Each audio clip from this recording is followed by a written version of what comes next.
Hello, everybody. This is Howie Hawkins, the Green and Socialist candidate for president. My running mate, Angela Walker, is still at work.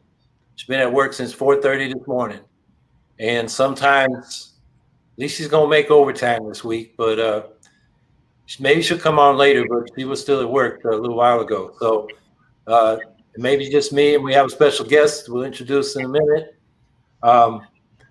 That's Andrea Merida, my campaign manager. She's going to chair this thing because I tend to just listen. I can't really move things along. So she's going to help us do that. So this week, the big news is Ruth Bader Ginsburg passed away. And now there's a big fight over whether or not Trump's going to be able to appoint a new Supreme Court justice, which, of course, is the height of hypocrisy for the Republicans because they blocked Merrick Garland from even having a hearing over a whole year in 2016. But the Republicans are not noted for consistency. And so, what can we do? Well, I think one thing we should do is demand that the Democrats in the Senate fight like hell, like the old Dixiecrats did to stop civil rights. They can filibuster. They can, every time there's a ask for unanimous consent, they can say, we want a roll call. They can slow down the works. They can impeach Trump again, and especially Attorney General Barr, who's overturning convictions and, being Trump's lawyer, not the lawyer for the people. He's got a lot of ground for impeachment there. Impeachment would take precedence over anything else in the rules of the Senate. The other thing I'll say is that even if Trump gets to appoint the next Supreme Court justice, the point is we've lost the Supreme Court in terms of corporate regulation a long time ago because all the Democratic appointees were neoliberals that supported minimizing corporate accountability. And in that field, we don't have any advocates left. And there are legislative remedies to some of these bad decisions from the Supreme Court, like getting rid of the pre-clearance provision of the Voting Rights Act. They can pass a new one with more evidence that there's been violations in more jurisdictions to suppress the black vote since that pre-clearance provision was removed. And what pre-clearance meant was we're going to change the rules of elections in jurisdictions where there's been a history of discrimination. You have to get clearance from the Justice Department. Not that this Justice Department is going to be any good, but at least it gives us a way to fight these voter suppression efforts. Or take abortion rights. Congress could codify Roe v. Wade. And, the Supreme Court could, whatever they did, that would overrule that. The Congress is the first branch of government. And what we got now in the Supreme Court is this super legislative council of aging lifers that have more power than they should. So Congress can cut down their power. They could make judicial review where they rule laws unconstitutional, require a supermajority, or even say they shouldn't have that power, which was not in the Constitution. It's come from court precedents. And then there's the We the People Amendment that the Green Party's long supported, which would end corporate personhood, which says corporations, which are artificial creations, have the same rights as natural persons, would end that doctrine, which is not legislated, it's a court doctrine, as well as the court doctrine that money is speech, not property. And the We the People Amendment would make that clear in the Constitution. So there are ways to fight back no matter who's on the Supreme Court. I think we need to keep that in mind. That's one issue. The House is about to pass a terrible energy bill that they're going to call a climate bill, but actually opens the door to more frack gas and oil extraction and doesn't provide enough money for investing in the renewable energy sources we need, let alone cleaning up the other sectors of the economy. Energy production is only 28% of our carbon footprint. We got to transform transportation, which is even larger. It's a percentage point or two more. Manufacturing, agriculture, and buildings. So this is not climate action. This is saying we did something when we didn't. So we'll have a statement out about that shortly. And then I want to say that, we need to defend Shama Sawant, the socialist counselor, city councilor in Seattle. The right is mobilizing. It's not just the right, it's the Democrats too. Recall petition. She's won that seat 2 or 3 times, beat the Democratic machine, and now they want to do a recall election. So that's one of the more prominent elected officials on the left, independent of the two-party system, and we need to defend her. So those are some issues to think about and do something about. And what's the next step here? Are we going to have our special guest, or am I going to answer questions first? You're muted. Thank you. There's a few other things that I think that we probably ought to touch on, since you just talked about Seattle, and we're very supportive of Councilwoman Sawant, and I think really people in the Seattle area need to, when approached to sign anything to knock her off, and to recall her, they should just decline to sign. That's always the phrase, but we really need to turn our backs on this initiative to try to knock her off. I mean, she's provided really important leadership, and I think everyone needs to support her. But also, Howie, just to let you know, there's the world's largest fracked gas methanol refinery that is in Washington. And just wanted to point out to folks that Green Party of Washington is front and center in trying to fight this initiative. Because it's creating a lot of toxic abuse of the environment in that area. And of course, we'll have more information about that coming forward, but we wanted to let everybody know that we're, talking about that and looking over that policy as well. But I think we probably could take a few questions. We've got some really good labor related ones. And I'll tell you what, Howie, since you always have to do this, I'll put them on the screen. I'll read them for you, and you can just, answer them. So, Courtney Flannery, how will you make it easier for industries which traditionally don't have unions to unionize? The tech industry, like software companies, is one I'm curious about.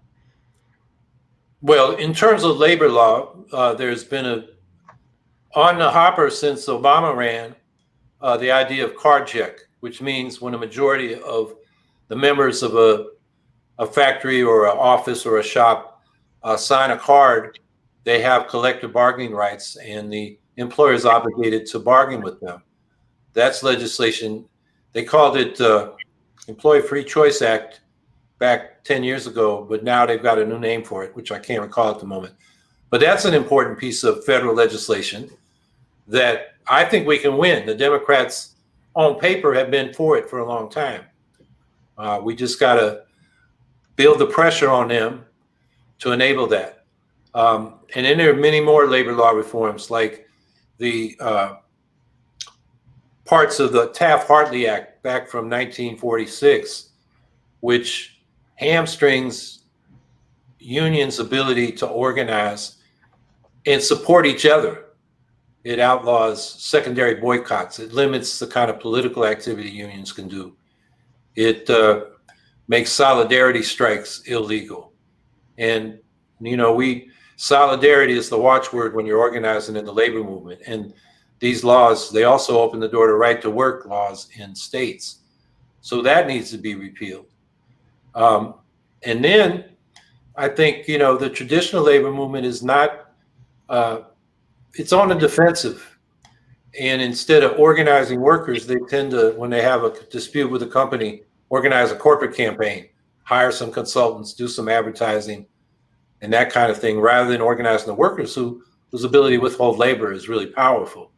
So we need to get back to that, organizing workers. And if the unions won't do it, the ones that are organized, we work through these worker centers, which organize workers even though they don't have collective bargaining rights. They work with immigrant workers, low-wage workers who, particularly in the immigrant community, don't feel their status enables them to organize and fight back. But through these worker centers, they find a way. And wage theft is a big issue. And in the tech industry, um, that's where we need organizers to go in there. Labor's traditionally had a thing called salting, where you put organizers in there to get the job, not to get the job, but to organize the other workers. And we need to salt some of these workplaces, get organizers in there and start organizing people so they can form a union and collectively bargain to protect their working conditions, their wages, and their benefits. So I think those are some of the things we can do. Of course, independent labor political action would make a big difference, because then the Democrats wouldn't be able to say in an election, oh yeah, we'll be for the card check, and then after the election say, never mind, because labor doesn't threaten to take their votes anywhere else.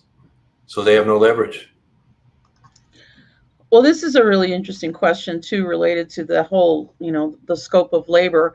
Alex Evans wants to know, how can unions like IATSE, that's the theater and stage workers, expand and innovate to bring in more young creative freelancers and non-union film and TV workers? Well, I'm not familiar with the details of that union, but I think the things I was talking about before in terms of organizing workers rather than trying to fight these companies with PR campaigns. And that's where, the unions should put more money into organizing, not just new members, but existing members. So they're ready to fight, and then recruit people who are not in the union and, organize them in. I mean, explain the benefits of being in a union. I think that's really the way to go. And this is somewhat related. Cliff Bushin wants to know, what is the Green Party's position on universal basic income? What policies would help people whose jobs disappear because of robots, AI, automation, or obsolescence? Well, I'll speak to the position of my campaign, and it's based on a phrase that I heard when I first got in the Green Party, when the German Greens adopted their economic platform. And until I saw that, I was skeptical that the Greens were really something different, but they had a phrase in there. Their goal was to make sure there was a fair distribution of income and work. So everybody had a chance to work and everybody had an income above poverty. So when we speak of a basic income, we're talking about a guaranteed income above poverty built into the tax structure. And that would bring anybody below the poverty line, government would send them money to bring them above the poverty line. And if we did that at double the current poverty rate, which it should be, because the current poverty rate is deep poverty, a realistic poverty rate, which are a line where somebody could pay for their basic expenses for a modest standard of living, rent and utilities and food and internet, that should be a basic necessity now, is about double the current poverty line. And to pay for that with a guaranteed minimum income built into the tax structure would be about $400 billion a year. By comparison, the Yang proposal for $1,000 for everybody, even if you're Jeff Bezos, would cost 3.8 to 4.5 trillion. I think it was 3.8 trillion. 4.5 trillion was the federal budget. That's very expensive, and Jeff Bezos doesn't need it. And now that we have a tax structure, for the first time in U.S. history, taxes labor income higher than capital income. You don't want to tax working people to give Jeff Bezos another $1,000 a month he don't need. And at the same time, $1,000 a month is not enough. Right now at the poverty line, that's less than the poverty line for a single person, which is a little over 13,000. And of course, as you get a larger family, it's way below what you need.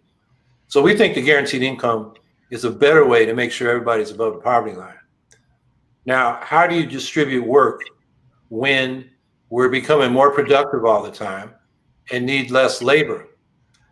And that's a question of that extra productivity. If you look at charts between World War II and about 1973, wages increased at the same rate as productivity. Since 1973, wages have been stagnant and productivity has continued to increase, which means we as workers are producing more value, but it's all going to the top.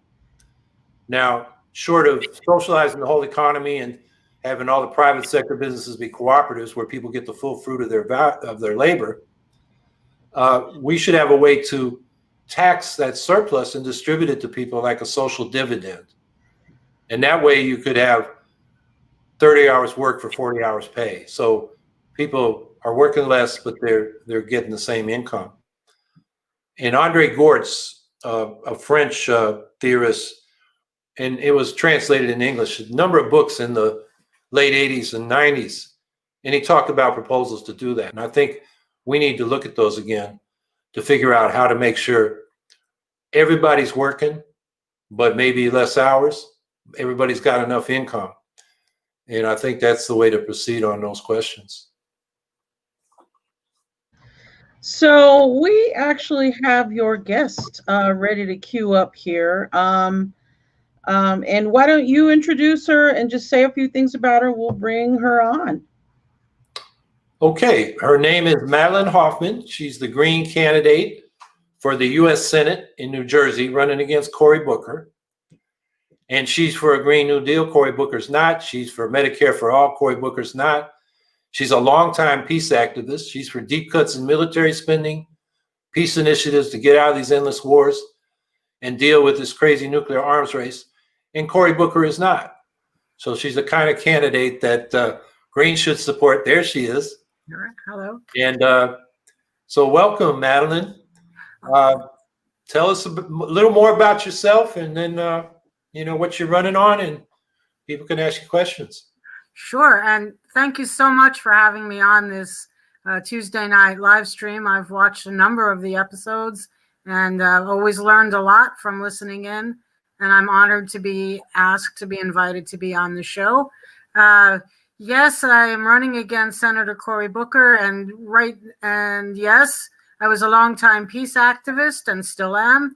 Also, for almost 20 years, I was the director of a nonprofit environmental organization called the Grassroots Environmental Organization. And we work directly with citizens groups and communities who were fighting against toxic chemical pollution. So we were not the open space type of environmental group, although we believed in it. We were more directly confronting chemical companies, those who would dump wastes into landfills, those who wanted to build hazardous waste incinerators or garbage incinerators. So I had almost 20 years of working doing that. And I also was Ralph Nader's vice presidential running mate in New Jersey in 1996. So I ran for vice president in New Jersey in 96. I ran against Christy Todd Whitman for governor in 1997. And then I ran for U.S. Congress in 1998. Then I took almost 20 years off, a full 20 years off as a director of the nonprofit peace organization. So in 2018, I ran against Senator Menendez. I ran for U.S. Senate as a Green and got 25,150 votes, third behind the Menendez and Hugan. And so I thought, inspired by that, empowered by that I'd run again in 2020. And this time my opponent is Senator Cory Booker, as you mentioned. So you mentioned toxics, and we're all focused on climate change right now, but maybe you could just tell people how important that issue is, because it is not being addressed, whether the Democrats or the Republicans have been in power, and particularly in New Jersey with all the refineries and factories and toxic legacy you have. So just tell us how important that issue is. Yeah, there was a time actually, Howie, that I thought about writing a book, Exit by Exit, on the New Jersey Parkway, because as the director, I was going from community to community, all the way up and down from north to south in New Jersey. We had the nation's highest number of sites that were on the Superfund list, the federal list for the most toxic sites in the country. We had highest cancer rates. We had very high particulate rates, and I don't think that that's changed all that much since 1998 when I stopped working specifically on that issue. So the issue with toxic chemical pollution or particulate pollution is one of health, both for the workers in the plants and for the people who live around the plants or around the landfills. And you're absolutely right, Howie. The Democrats and the Republicans did not really want to go toe to toe with the corporations, the large, like the DuPonts of the world or the Monsantos of the world, the pharmaceutical companies of the world that were responsible for the pollution and then responsible for the illness that was being caused both to their workers, the community residents. Was very active, very involved in New Jersey with a site that had the nation's highest levels of dioxin right along the Passaic River. The dioxin was a byproduct of manufacturing Agent Orange for the Vietnam War. So all of these issues of war and imperialism and negative impacts, toxic impacts on the environment, they're all interconnected. And you're right. Also, today the focus isn't on these issues, but we take it into the 21st century to greenhouse gases and the impact of burning fossil fuels and the need to ban fracking and stop fracking and sooner as opposed to later. And Democrats certainly aren't interested in doing that. They give it lip service, but aren't doing very much at all. So why don't you talk about Cory Booker and, sort of the myth and the reality. And I'm curious as to how the anybody but Trump mentality out there is playing in your race, because in my race, even in a state like New Jersey where Biden is up by at least 25 points consistently since the spring, there are people that think they got to vote for Trump. I mean, for Biden to get rid of Trump. They can vote green, and that's an anti-Trump vote, and they don't have to worry about it in New Jersey. But yet that mentality is out there, and I wonder how that's affecting your race. Well, the way it's affecting it, Howie, is that I was just ranting about this on my own live stream earlier. Some local publications are calling this a sleepy Senate race because the Republican that's running against Booker is not very strong, not very well known. And then there are three of us independents. So there's a field of five. And we've been asking for debates. We've got a petition going, asking for people to call for a debate, because Senator Booker, even during the primaries, he would not debate his strongest challenger, Larry Hamm. He would not debate him. He's not planning any debates right now because he feels that he's going to just, walk right in. And while that may be true, that he's got the big money, the Wall Street money, and the name recognition and the political ties to the political machine in New Jersey, while all that may be true, that doesn't take away the responsibility he has to talk to the people and to allow people to see where his opponents stand on a variety of issues. So as mayor of Newark, Senator Booker, then Mayor Booker, left quite a legacy of contaminated water, lead contaminated water that's still an issue today. He took many of the public schools and made them private charter schools, which is another part of the Democratic machine's preferences, the Democratic Party machine's preferences, the Norcrosses of this state. He has a terrible position on Palestine and the Israeli occupation of Palestine.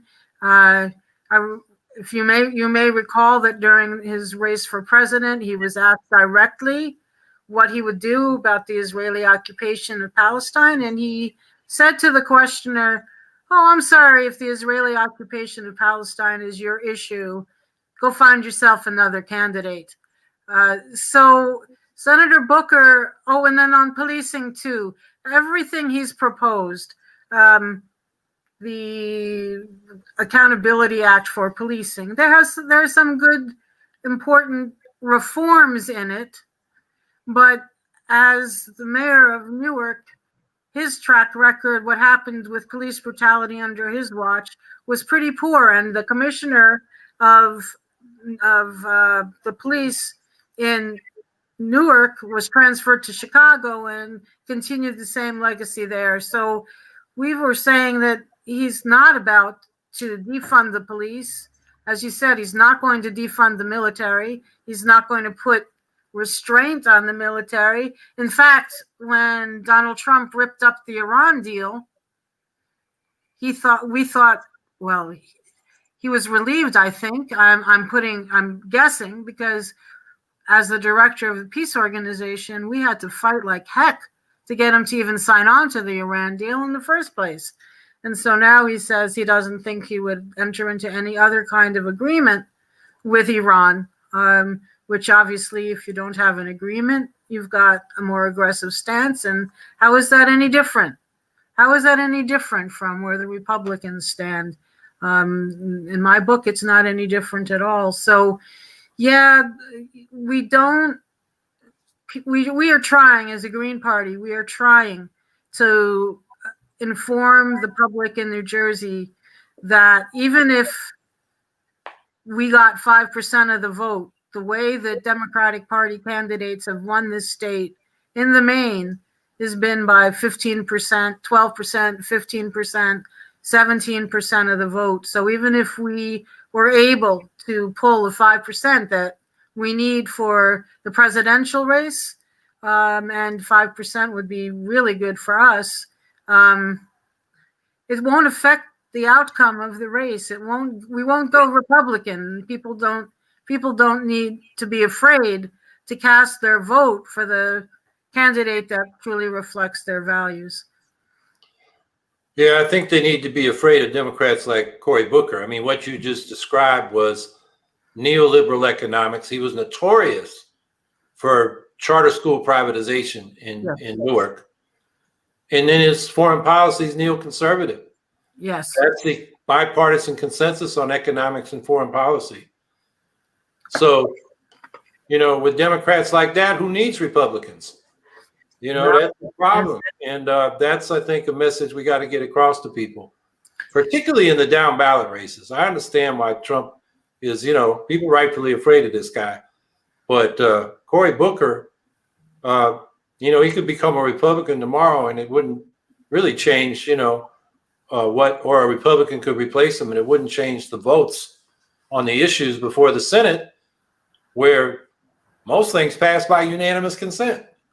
Especially on war and peace. And, when Juan Guaido came into the State of the Union earlier this year, and both Democrats, Juan Guaido being U.S. appointed president of Venezuela, even though we had no support and we have no right to do that as a country.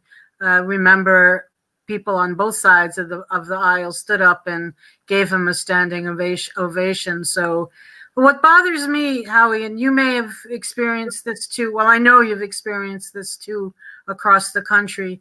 There was a candidate in New Jersey who was running in the primaries, very strong. I mentioned his name before, Larry Ham. My platform is as strong as Larry's, if not stronger in some ways, because I call for an eco-socialist Green New Deal.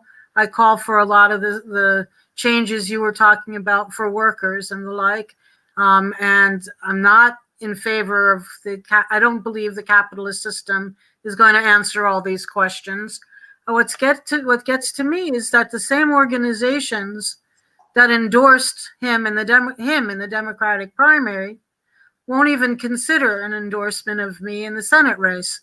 So you've got these organizations that supposedly believe in a democratic socialism or a socialism who aren't willing to endorse a green in this race because they're not really democratic socialist organizations.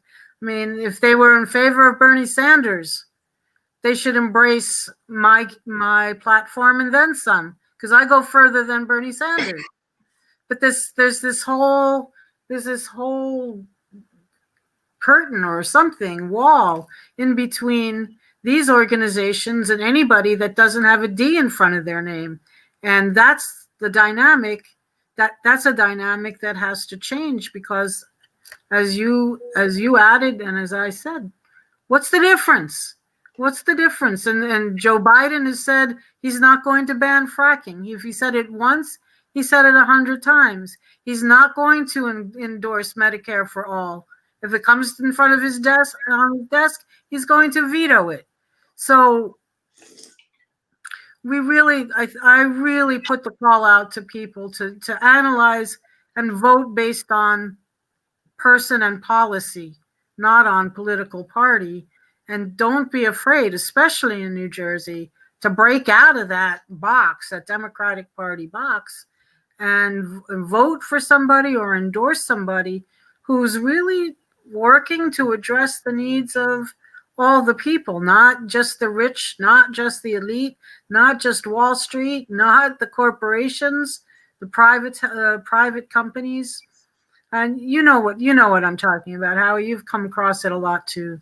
Yeah, no, the guy you mentioned, Larry Hamm, I've known him since the student anti-apartheid movement back in the 70s. He was a student at Princeton. Mm-hmm. I was at Dartmouth. We had a whole coalition. And after 10 years, we finally got sanctions against South Africa. But a lot of people like him decide they want to be players, so they relate to the Democratic Party. And then the groups that support insurgent Democrats are tied to the Democratic Party by funding, because the big donors tend to be pro-Democratic Party billionaires. And the money trickles down and people don't want to bite the hand that feeds them. Yeah. And even the ones that call themselves socialists, they're violating the first principle of socialist politics, which is working class political independence. The Democratic Party is the world's second most enthusiastic capitalist party after the Republicans. You know, I mean, what self-respecting socialist would be part of that party? And I think, you know, those people got to look inside and then look at Bernie Sanders, for example. He ran as a Democrat, and the Democratic leadership closed ranks against him twice. He lost. Mm-hmm. When he ran as an independent in Vermont, he won. He won the mayorship of Burlington, Congress, Senate, many elections. The lesson I'm taking away is, if you're a socialist, you need to run as an independent and go directly to the people. And look at Bernie and, you know, what he's done since he endorsed Biden. He said, I will accept Medicare for all above 55, which leaves the whole mess of private insurance companies and all the overhead that consumes a third of our healthcare dollar. So Bernie didn't change the Democratic Party, it changed him. And, you know, I can give some other examples, but I think one thing we can do in this campaign is find the people that get it, that, you know, we need our own party.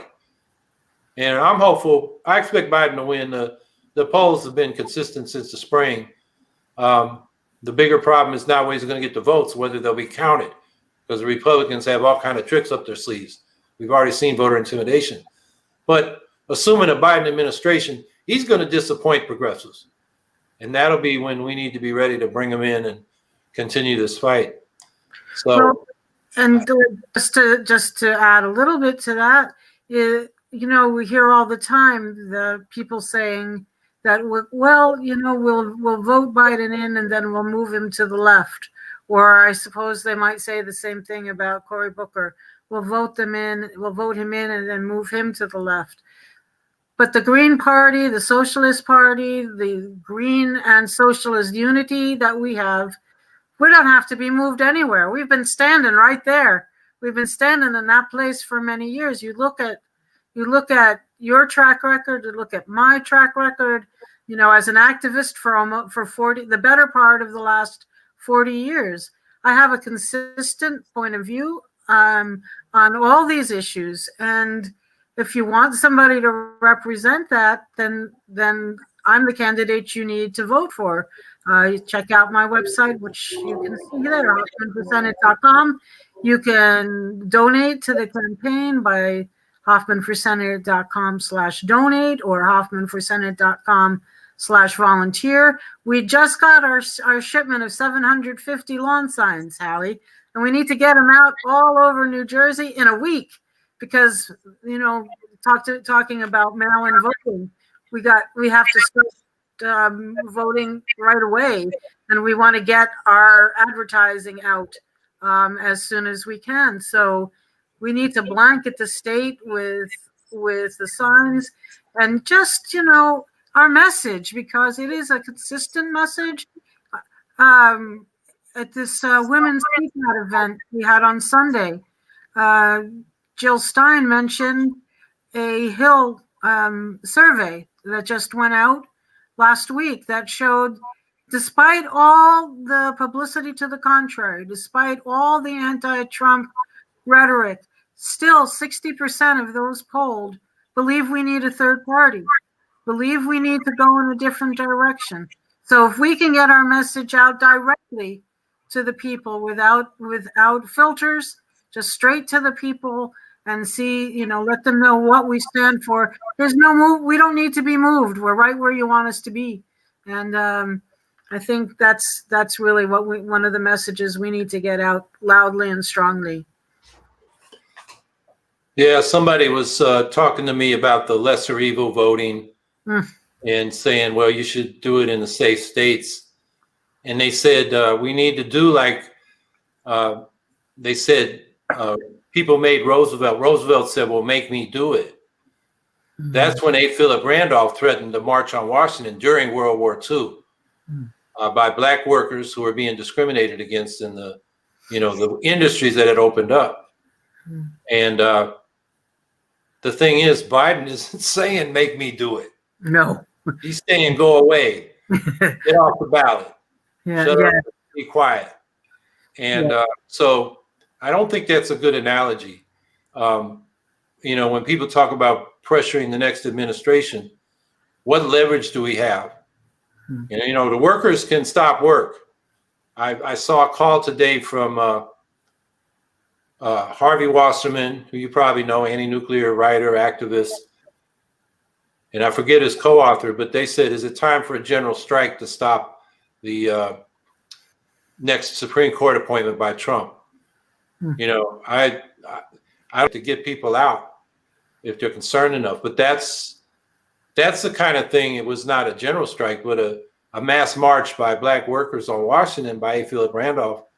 FDR had to listen to that. Yes. And that's what we need. We need that kind of movement. And then also we need an alternative on the ballot. So Democrats don't think they got us in their hip pocket and they keep moving to the right. I mean, I hope that backfires. I hope that people who were hanging on to the Democratic Party with some degree of hope will see that, that their actions to knock the alternative parties off the ballot just go too far. They're not democratic. They're not what this country needs. And, again, I agree with you there, Howie, that mass movement, people in the streets, of course, we've been dealing with COVID this whole time, so it's put a little damper on that. But people still, look at how many people came out for Black Lives Matter events after the murder of George Floyd. I mean, despite the pandemic, people were out in the streets. We need to keep that going, and we need to keep that going in a way that threatens the stability of the power structure, that does make them stand up and take notice or not. I mean, I think what we need to do should be independent of that as well. Just continue to push, continue to speak out, continue to be in the streets. It's starting. If mass evictions take place, people need to be out in the streets. We have mutual aid groups who have started to make sure that communities can be strong because they have food, they've got what they need, because each people are looking out for one another. And I do not see November 3rd as the end of anything. It's just another place for us to show where our strength is, despite all the efforts to push us aside. In terms of the response you're getting, I'm finding young people. I was at this march for climate justice through racial justice in New York City on Sunday. And by the way, I want to brag for the Bronx Greens. They got the best green T-shirt in the country. We had a little fundraiser, socially distanced backyard fundraiser up in the Bronx on Saturday night. And I found, I marched with Peter Cameo, Ralph Nader's running mate, during that march in 2004 that United for Peace and Justice had. And we got heckled by people that said, "What are you doing here? You gotta support Kerry, and you're running Nader." And we said, "We're here to march against the war. Let's all march against." He said, "No, we're here to beat Bush. That's all this is about." We were heckled. And I was expecting maybe I'd get some of that at this march on Sunday, but there were some more older people that were like, "Oh, we got to vote for Biden." But they were polite, and we had a nice discussion. And the young people were like, "Yeah, we're voting green. We don't have time to mess around." And in fact, we weren't. It was a thing organized by climate justice people and Black Lives Matter people and indigenous people. Oh, yes. And so we weren't on the speakers thing, but as we were there, they asked us to march right behind the indigenous who led it on the way back. We marched from Columbus Circle down to near Times Square police headquarters or police precinct station, and then back up. They asked us to, get to the front because they were happy we were there. And these were the young people. So I think a lot of young people that's the future. It's the future of the Green Party, and so that was encouraging. Yeah, we have a very similar response here in New Jersey. My outreach coordinator just graduated high school and is in his first year of college. He and others established a Yes Caucus in New Jersey, Young Eco-Socialists. They have over 50 members spread throughout the state. These young folks are 35 years of age and younger. They don't have any party loyalty the way their parents might have. They're not connected to the Democrats and Republicans that way. They see both political parties as failing, and they are really, some of them are very revolutionary. Some of the members of the Youth Environmental, the Young Eco-Socialists, and see all issues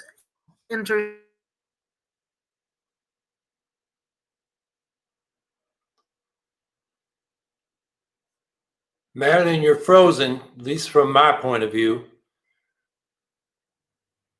So, and Andrea, you're muted. You would think that I would know better by now since I'm in the control room. But let's go ahead and let's pull Madeline out for now. Let's see if her internet connection catches up. And there's a couple of really nice questions in here. A lot of these questions are not really questions, they're just kind of statements, right? And there's a lot of frustration here about what happened with Pennsylvania and Wisconsin. A lot of irritation factor about that. Do you want to talk to people about what you think of that and what's next, and the fact that you can be written in and that sort of thing? Yeah, we'll be writing candidates now in Wisconsin and Pennsylvania. The Democrats, instead of going after the real problem, why have these right-wing losers, George W. Bush and Donald Trump, been installed in the presidency when they lost the popular vote? And that's the Electoral College. It's not the Green Party that did that. That's that old Electoral College, which was put in there to enhance the power of the slaveholders. They got 3/5 of the vote for all the blacks they had enslaved, even though those people couldn't vote. And then it became 5/5 once Jim Crow was installed after Reconstruction was killed. And that was what gave power to the Dixiecrats way beyond their real power. And nowadays, the Electoral College disproportionately represents white rural America versus cosmopolitan urban America. So it's still playing the same role. And in a political democracy, everybody should be equal. Every vote should count the same. But your vote counts a hell of a lot more in Wyoming than it does in California. I forget the ratio right now, but it's over 100 in terms of the power it has in the Electoral College. So we've been giving the proven nonpartisan solution to that problem since Ralph Nader ran, and that is replace the Electoral College with a ranked choice national popular vote for president. You would think the Democrats would want to solve that problem. They're winning the popular vote and losing the presidency. And it's not the Green Party doing that. It's the Electoral College. And of course, before you even get there, black voter suppression is what gave Bush a narrow victory in Florida by the official count, and what gave Trump narrow victories in certainly in Wisconsin and Michigan. You know, black vote in Milwaukee was suppressed between voter purges and not putting enough polling places in black precincts in Milwaukee. And then in Detroit, there's 75,000 votes that have never been counted because the Republican Secretary of State sent in broken scanners to Detroit precincts. And because they weren't scanned, they were set aside and never counted. And it wasn't the Democrats that went in there and said, count the ballots. Black Detroit would have voted overwhelmingly for Clinton. Would have made the difference. It was a little more than 10,000 votes in Michigan. And it was the Greens that sued. But the judge said Jill Stein didn't have standing because even if she got every one of those votes, she wouldn't have won the Michigan electoral votes. The Clinton lawyers were there, and the judge said, you would have standing, you want to intervene? They said, no, we're just observing. And then they turn around and blame the Green Party. And then look in Wisconsin, my running mate, Angela Walker, got 67,000 votes, running for sheriff as an independent socialist in 2014. The Democrats know who she is. She ran against a Democrat. He's a right-wing Democrat named David Clark. You've seen him on TV. Black guy with a cowboy hat, loves Trump. He was saying, as sheriff, don't call 911, get a gun. So Angela, based on the fact that she led her local union into the Wisconsin uprising to defend the collective bargaining rights of public employees, and was very critical of the Democrats when they said the workers should get off the streets and we'll take care of this with a recall election. And they ran a conservative Democrat who lost to Scott Walker. So they know who she is. Now, she got 67,000 votes. She's a native daughter of Black Milwaukee. How do those people feel now that she was just thrown off the ballot? She's been hearing from them. They're not happy. The Democrats are crazy to think you throw us off the ballot and, you know, the votes that would have gone to us are going to go to Biden. No, people are disgusted. Plus, most of our voters wouldn't vote if we weren't on the ballot. We know from exit polls in 2016, 61% of Jill Stein voters would have stayed home. So the Democrats go to great lengths to suppress the Green Party, and party suppression is a form of voter suppression. The Republicans do it one way, the Democrats do it another. And the Democrats, I mean, they're stupid in so many ways. You know, we don't have Greens running in all the down ballot races. And our people are more likely to vote for a Democrat over a Republican down ballot. Well, they just suppress those votes for the Democrats. I mean, how dumb is that? And instead of going after the Electoral College and coming up with ranked choice national popular vote for president, which solves the Electoral College problem, as well as the potential for, you know, spoiler, where the center and left split the vote and a right-wing loser wins. We got a real solution there. And the Democrats haven't embraced it. It's one reason why we're running, to try to get that in the public. And I will say, ranked choice voting is an idea whose time I think is coming. We got 23 city and county jurisdictions that now use it. The state of Maine is using it, including in this presidential election. Up there, the Republicans keep trying to knock it out. I think it passed twice by referendum. And there was a court decision yesterday or today that struck down or denied a move by the Republicans to say it won't count for the presidential election. So it's in Maine now, and it's on the ballot in Massachusetts. So I think this is an idea whose time has come. They used to say back in the 19th century about national elections, as Maine goes, so goes the nation. Hopefully that will be true again. So I think that's an issue that we can advance and deal with this whole problem of party suppression, which is the Green Party, and also voter suppression. And the internet's caught up with Madeline Hoffman. So, hi.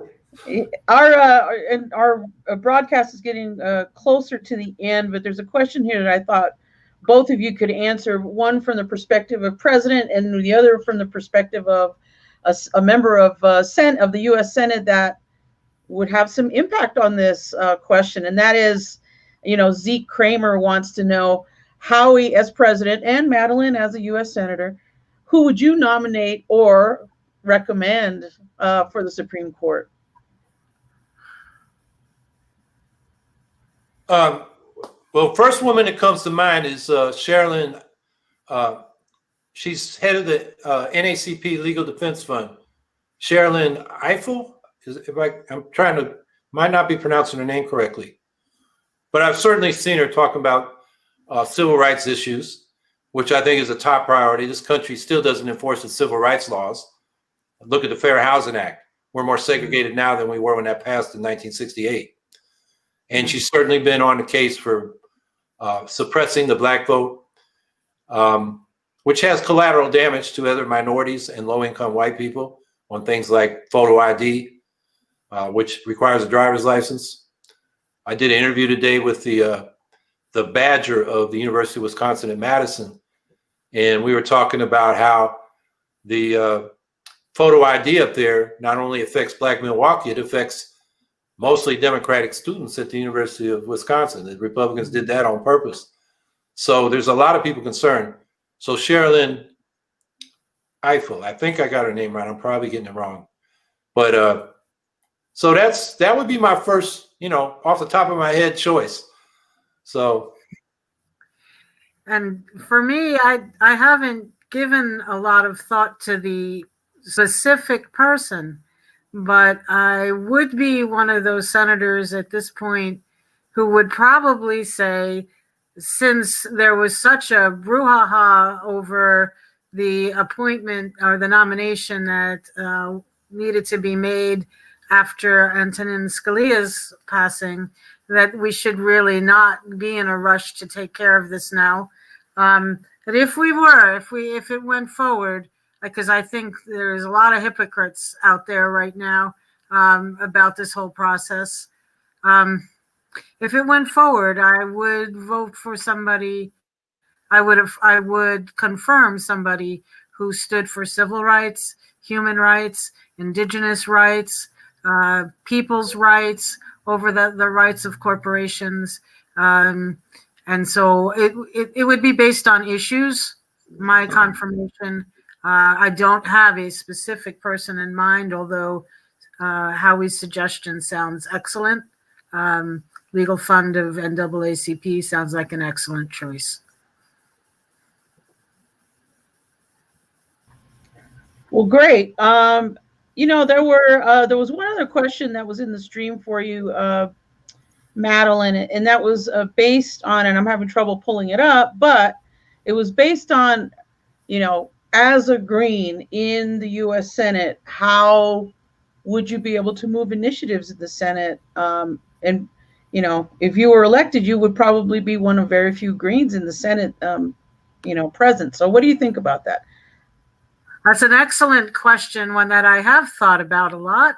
And what I would have to do, or want to do, just as I've done throughout my campaign, I would ask for the people who are working on the ground to make changes, to be out there and more vocal. I'd call on them to make statements, to be more out in front.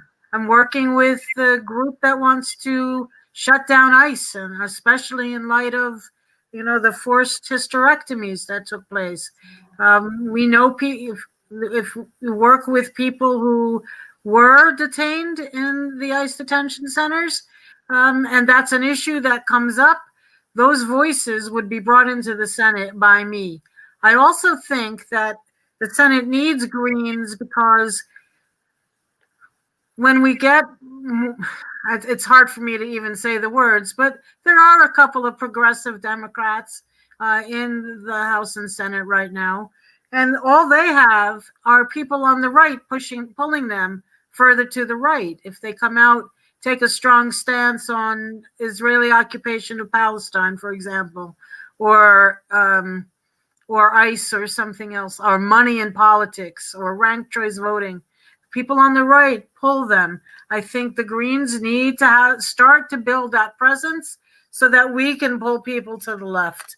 And the way we do that, obviously, well, not necessarily obviously, but to me, the way we do it is by bringing the voices of the people who are already organizing, for against homelessness, to shut down ICE, to cut the military budget, to stop the wars. Those are the voices that need to be heard in Congress, and I would be the vehicle for that. Somebody put in the chat, it's Eiffel, Sherilyn Eiffel. My apologies. Okay. She'd be a great justice, in my opinion. Well, great. Madeline, we had that bump in the connection there, but I think it's been a good chat either way. Howie, let's have Madeline say a few things on the way out, and then we can probably move on to a couple more questions. So, Madeline. Oh. Okay. I think Madeline got caught by the internet demons again.